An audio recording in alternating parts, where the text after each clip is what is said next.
Okay, so we are going to go ahead and try starting. I'm going to see if this works. We are going to screencast the quick teach, which is going to be the not so quick teach, using the packet that we have. So as we go through, I'm going to go through too and highlight different things so that you can make the marks on your paper. Now, when we start off here, what is a trait is the very first topic you should see on the left side of your front page. I'm not going to spend much time on this page because we've already covered this. You've already covered what traits are in dragon genetics. So give me an example of a trait that you uncovered or that you saw in dragon genetics, beginning with case 1. Troy. Wings. What else? Metallic or non-metallic. Metallic versus non-metallic. Horns. And the thing is that with all of these, they are variations of a phenotype. Okay? They're variations. A variant is a form of the word variation of what we call a phenotype. The phenotype is just what we physically see or what's physically made. I'll come back to that word. Now, a lot of what we know about genetics, a lot of what you know about genetics, you've uncovered as you've been breeding dragons. However, way before dragon breeding, way before your time, there was the godfather of genetics, Gregor Mendel. He was not really a scientist, as a lot of people in his time were more naturalists, okay? So he was a monk, but he also was a naturalist. He worked in the gardens at his abbey, and he did a lot of breeding of pea plants. And so we're going to watch a quick video on Gregor Mendel. It's not very long, and we're not even going to watch the whole video, but just so you can get an idea of who this guy is. How many of you have heard the word or the name Gregor Mendel before? Okay, so let's just figure out who he is and why he's important.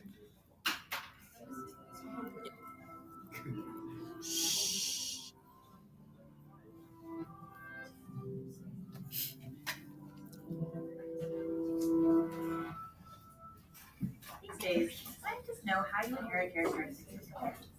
They're able to calculate probabilities of having a specific trait or getting a genetic disease according to the information they have from the parents and the family history. But how is this possible? To understand how traits pass from one living being to its descendants, we need to go back in time to the 19th century and a man named Gregor Mendel. Mendel was an Austrian monk and biologist who loved to work with plants. By breeding the pea plants he was growing in the monastery's garden, he discovered the principles that rule heredity. In one of the most classic examples, Mendel combined a purebred yellow-seeded plant with a purebred green-seeded plant, and he got only yellow seeds. He called the yellow color trait the dominant one, because it was expressed in all the new seeds. Then he let the new yellow-seeded hybrid plants self-fertilize, and in this second generation he got both yellow and green seeds, which meant that the green trait had been hidden by the dominant yellow. He called this hidden trait the recessive. From those results, Mendel inferred that each trait depends on a pair of factors, one of them coming from the mother and the other from the father. Now we know that these factors are called alleles and represent the different variations of a gene. Depending on which type of allele Mendel found in each seed, we can have what we call a homozygous pea, where both alleles are identical, and what we call a heterozygous pea, when the two alleles are different. This combination. Okay, lovely picture to end on. So here's the deal. We could go on and find out more, but we're going to cover them in our notes, and we're going to talk about them in reference to what we've been doing with our dragons. Because what Mendel did with his peas is what you guys have been doing with your dragons. And please, out of respect, know that you are being recorded right now as a reminder during the screencast, okay? So, going back to what we're doing here, I am going to write down that he is like the father. He is the father of genetics as we know it. And I'm going to see if I can switch this, and hopefully the screencast will keep going if I do this. Okay, so he is the father of genetics as we know it. And oftentimes we call it Mendelian genetics. There are some traits that don't follow his observations and his principles. We'll come across those later on, but we'll talk about those further down the line. Now, the traits that he examined with the peas are over on the right. Flower color, height, things like that. But we talked about what when you guys did your breeding? What were some of the traits again? Okay, awesome. Forelimbs, color, hind limbs, wings. Okay, a couple other terms that I want you guys to know here, just because you might see them come up, is that Mendel did what we call test crosses, okay? He did test crosses to figure out what the genotypes of these plants were, what they were going to be able to predict the probability of future offspring showing up. He did what was called test crosses. So I'm going to write that down.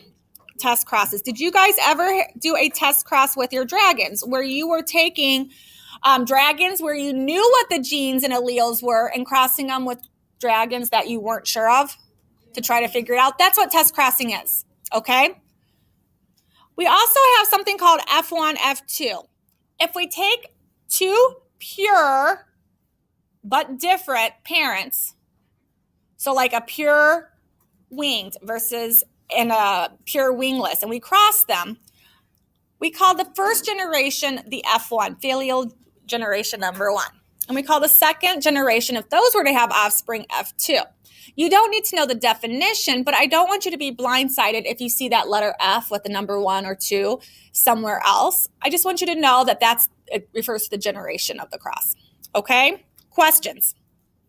Okay, last thing you need to do on this page is I'm going to have you highlight down here parts of these 3 conclusions, because these are the 3 important takeaways here. Okay, takeaway number 1. Traits pass from parent to offspring. When you did dragon genetics, did that happen? Did your traits that your parents have, were they able to be passed on to the offspring that you made? Yes. Okay. Point 2. Each individual inherits 1 unit for each trait from each parent. Okay. How many of you guys did case 4? Hopefully everybody's hand gets raised. Case 4 was a claim. You had to answer a question. Whose claim was right? And they gave you 4 different claims. Do you remember this case? And you had to figure out who was accurate. And the one that was accurate was the claim that said 50% came from mom and 50% from dad. So you guys, just like Mendel uncovered it, you guys uncovered this when you did case 4. And finally, it may not physically appear, but the genes can still be passed on. How many of you guys were frustrated because you would be needing to get a wingless dragon, but you had winged parents? How many of you guys had that situation where you had to get wingless, but you were given winged parents? Or you had to get some without forelimbs, but both of the parents showed that they had forelimbs? Yep. Okay, that's this last principle here, okay? They may not show that they have a trait, but they can still carry it, and that's thanks to dominant recessive. Any questions about this first paper? Yeah. In the video, what does homozygous? Homozygous and heterozygous, we're going to come up to that in one of the next papers here. Okay, so I kind of left off on that. We'll come back to that.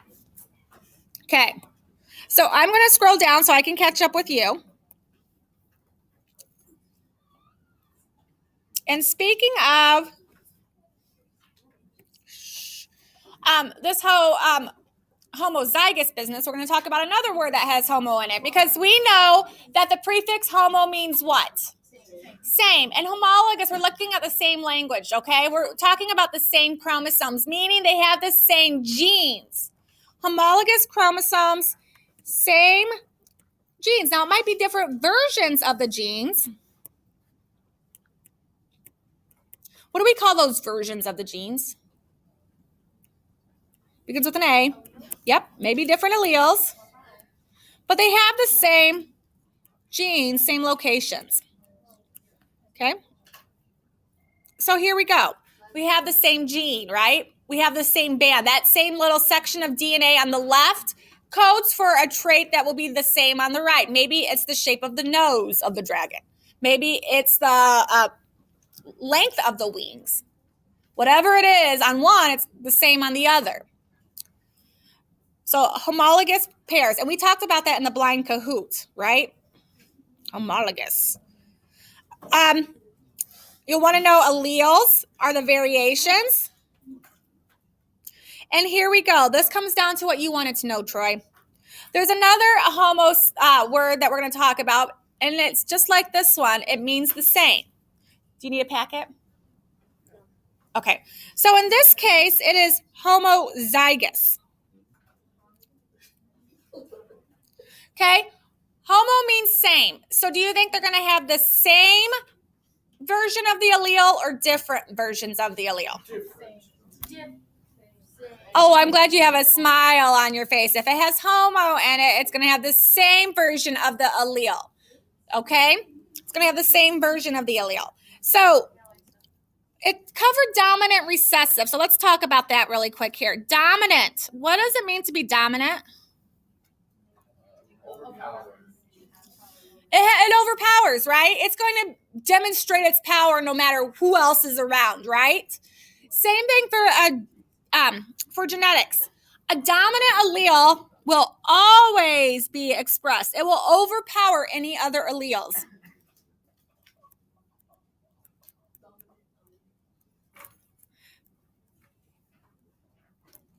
Even if only one.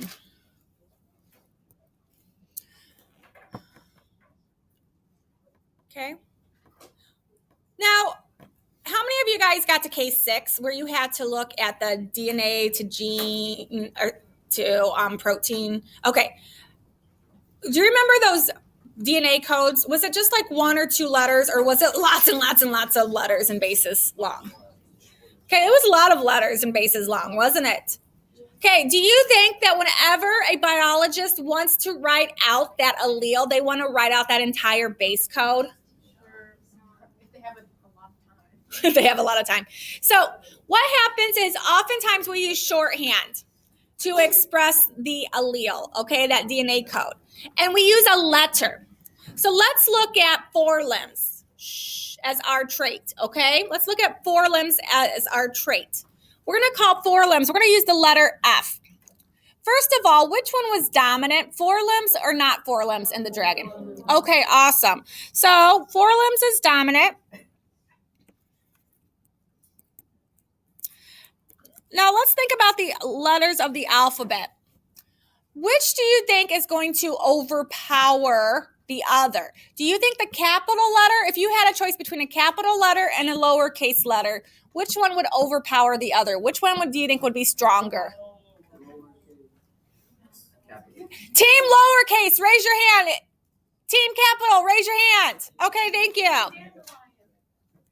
Team dandelion, poor dandelion. I think we do need a protest. Okay, so forelimbs would be a capital F. That is the letter we would use to show that it's dominant. So no forelimbs, rather than write out the entire base sequence, sorry, that should be no forelimbs, we would use a lowercase f. Oftentimes I'll make mine a little curly when I do them. Okay, that being said, we can now use science-y terms for what you guys did with your wings and forelimbs, okay, and all those other traits. We're going to be science-y now. If we had the same trait and it was 2 capitals, we would call it homozygous dominant. Oopsie, homozygous dominant. I know.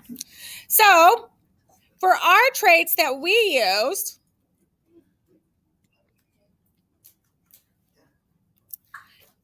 big F would be an example of homozygous dominant. What would be an example using our Fs of homozygous recessive? Yes, and so would it be little or big? Awesome. And so, yep, that's what we have right here. Homozygous recessive. Okay, little f. Remember, the Fs we're going to deal with forelimbs because that's what we've been working with. Would a homozygous recessive have forelimbs? Would a homozygous recessive dragon have 4 limbs? No. Would a homozygous dominant show 4 limbs? Awesome. Okay, so that leaves one other combination that we dealt with, and that's when we had one of each, correct? Perfect. So when we have one of each, we have one big and one little. We are now different. We are now different. We are not the same. We're not dealing with 2 lower cases or 2 upper cases. We're dealing with different ones. We are heterozygotes. I have a funny for you. I just thought of this. I did not show third hour. Okay. Right? Because it's Mrs. Shannon saying that she has a funny. You ready? You ready? You ready? I have to go find it right here because I have to scroll. I forgot I should have brought it over, guys. You will love it. Here's my lovely, get it? It's heterozygotes. Just a little uneven. Just a little uneven. Okay? It's just a little, get a little uneven. So, now whenever you see the word heterozygous, I want you to be traumatized and think of these goats, okay? Right? Okay. Any questions? Okay, I'm going down. So really quickly, you guys don't need to fill all these in, but I want you to look at number 2. Number 2 here. Okay, if we're using the letter A, what would the alleles present, what would the genotype be for heterozygous? Oh, we'll talk about that word in a minute. How would we write heterozygous? Awesome. What about homozygous dominant? How about homozygous recessive? Now, how many of you guys, when you were doing your dragon genetics, started abbreviating as you were going through? You were pretty much doing the same thing, weren't you? Yep. So now we know this is kind of the pattern that we always use. We usually use one letter, capitals and lower cases. Okay, I was using W and W for wings, no wings, but maybe a big W, little w would be how you would do it this way. Okay, I want you to skip down to 194.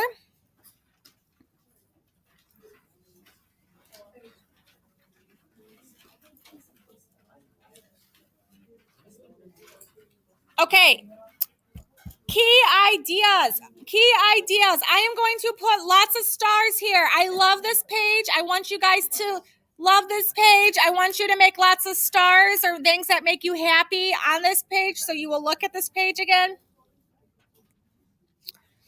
Okay. If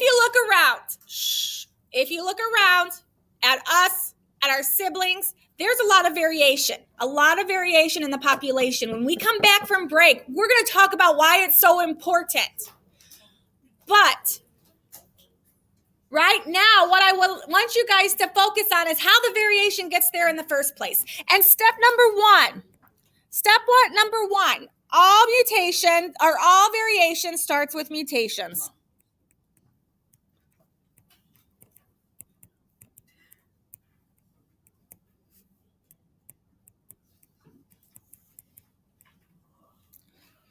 Okay? Any trait that exists,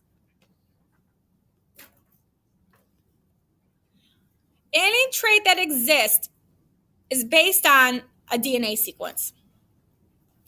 And if there is a change in this DNA sequence, then there will be a change in that trait. Okay, so every time that DNA sequence changes, and we call those changes mutations, then there's the possibility of a new trait. Okay? How many of you guys hear mutation and you think bad? You think of Teenage Mutant Ninja Turtles? How many people think of X-Men? You guys know X-Men? Okay, so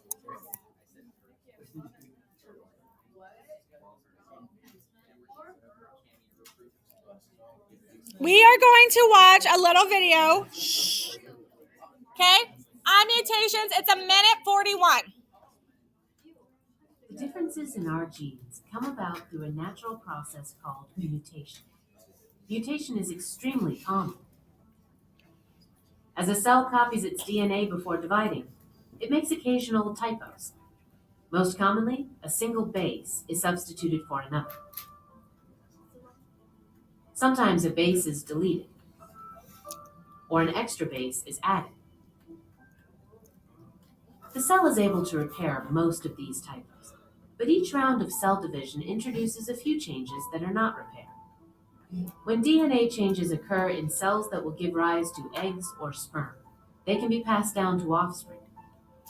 Each one of us has about 60 new variations that were not present in our parents. People commonly use the terms mutant and mutation to describe something undesirable or broken. But mutation is not always bad. Most DNA changes fall in the large areas of the genome that sit between genes, and they usually have no effect. When variations occur in areas of the genome that code for proteins, they often have consequences. These changes can affect the protein product itself, or they can affect when, where, or how much protein is made. Most of the time, mutation generates variations that are neither good nor bad. Just different. Yay, happiness, okay?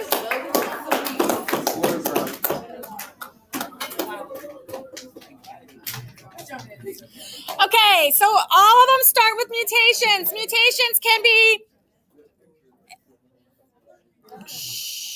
they can be good, bad, or neither, kind of like symbiotic relationships almost, plus, minus, or nothing. And it depends on the type of mutations, and there's like different definitions, different types of mutations, point mutations, frame shift mutations. But what you need to know is that a mutation is just a typo in the DNA. It changes the DNA, so it changes the protein. The protein displays the trait. It does the work. Okay, so where does all variations start with? What do all variations in a trait start with? Mutations. Okay, once the trait is there, once that mutation has happened, that DNA change has happened, we have something else that can add to how different the DNA is between offsprings and parents and siblings, and that is thanks to sex or sexual reproduction. What do we call that process of sexual reproduction?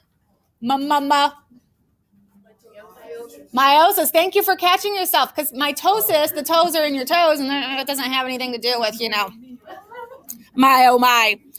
Okay, sexual reproduction. We are different because of sex. Okay?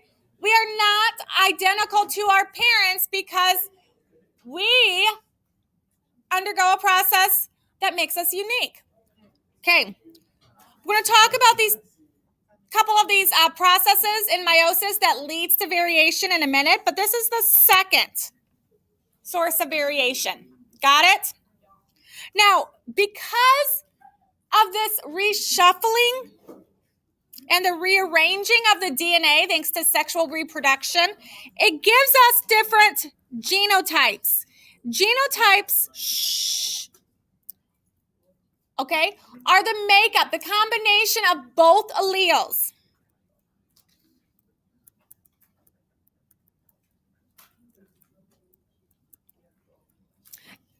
And rather than writing the DNA, what do we write instead?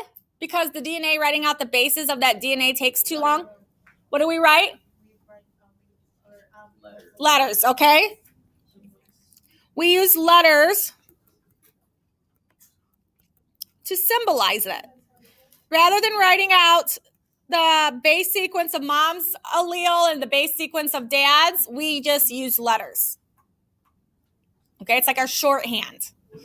So when we see something like FF, we're talking genotype. It symbolizes different DNA. That's an F. It kind of went off. It looks like an FR. Okay. The different combinations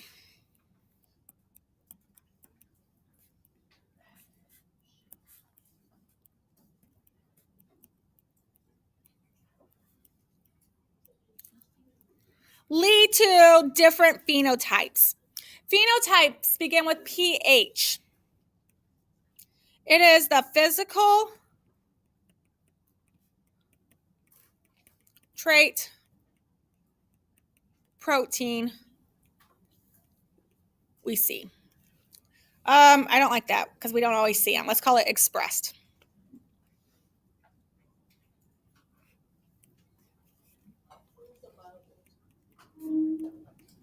Okay. So the phenotype, when we're talking phenotype, we're talking about what is physically expressed. So if our genotype is big F, little f, what's our phenotype? Which is what, with our dragons, what were we? Forelimbs. It means it's going to show forelimbs, okay? So what we actually saw in the dragon, the traits that we were trying to match up to, that's our phenotype. When we looked at the allele combination, those were the genotypes. Does that make sense? Okay.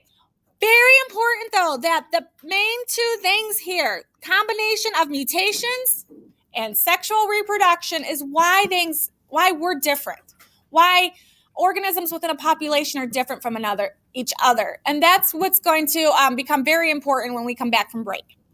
Any questions? Okay, last slide here. And I knew it was going to take the whole time. You guys can not worry about the questions right now. I want you to get the notes down. Okay, really quickly, meiosis. Meiosis was the process of sexual reproduction. We kind of talked briefly about it. But really quickly, we had, first of all, in meiosis, each of our body cells has two N chromosomes. Two meaning a pair.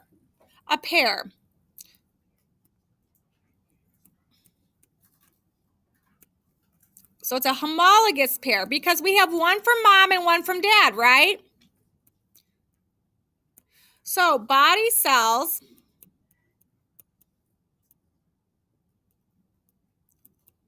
equal 2 N chromosomes. Homologous pairs. So we say we have 46 chromosomes. That's 23 pairs. We could go 2 times 23, and that's how we figured it out. The N represents the number of different chromosomes we have. And 2 or different copies of chromosomes. So when we're looking at what's called a karyotype, which we can look at either today or tomorrow, we're going to see 23 pairs. Now, when our sex-producing cells, our gamete-producing cells undergo meiosis, they're going to produce something that looks like what's down here called haploid cells.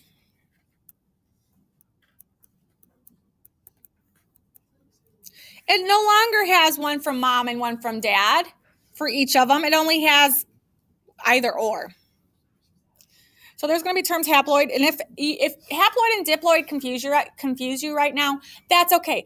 We're going to talk about this with our popcorn activity that we do, and I will say right now it's not as important as the other vocabulary is. Okay, we'll fill that part in later. Okay, now here's our homologous pair number 1. They're the same size. We'll say that the black one is from dad and the white one's from mom. Okay? And then we have the blue one, and then we have another homologous pair. Okay, now in meiosis, unlike mitosis, you go through PMET how many times? Twice. Thank you for twice.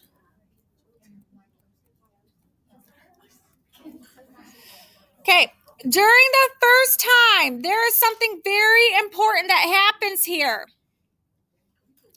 Notice that this black one and this mom one and dad one, the black one and the white one, they got really close to each other. And look what happened here. Now you have a little piece of mom left on dad and a little piece of dad left on mom. And that's called crossing over. This is very, very important. And as I was telling third hour, you can think of it as, let's think of it as in the 8th grade terms.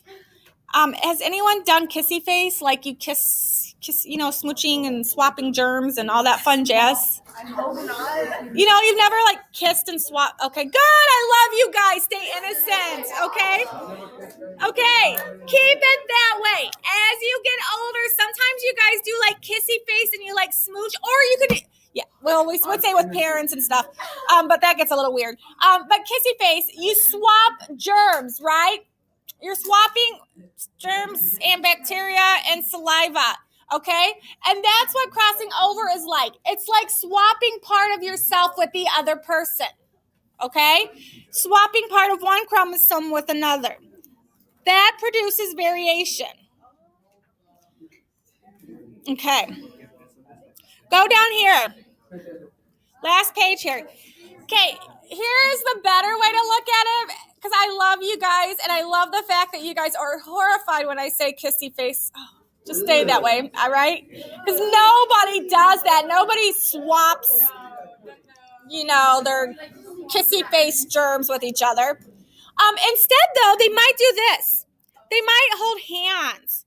And even when you're holding hands, kind of like this guy down here, you are swapping DNA. You are DNA swappers.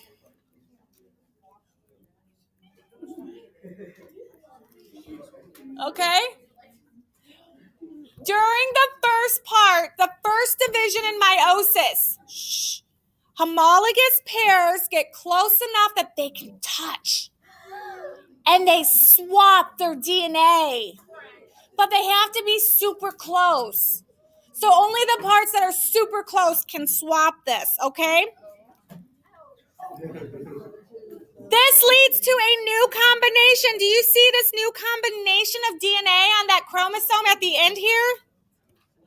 That's thanks to kissy face or holding hands when we swap our DNA. Okay. Does anyone have questions over crossing over? Yes. Yep, that's. They're trying to make it up close on the bottom one. Think about it as the zoomed in version. Okay? And you can look right underneath here, you guys. We have no crossing over, and this is the result. This one, we had crossing over. And are the gametes the same or different? Different. Okay, so here's, when we were saying sexual reproduction was one way that variation could like be increased, that's thanks to this crossing over business. Now, the last thing that I want to say, though, about meiosis increasing variation, it's not just crossing over. Mendel with his peas and you with your dragons noticed that when you looked at the gametes, for instance, for the dragons, or when you bred, did you get the same combination of chromosomes each time? Nope, that's independent assortment. Sorry it took so long. We were supposed to talk about the Alice girl today. Later, we'll talk about it tomorrow.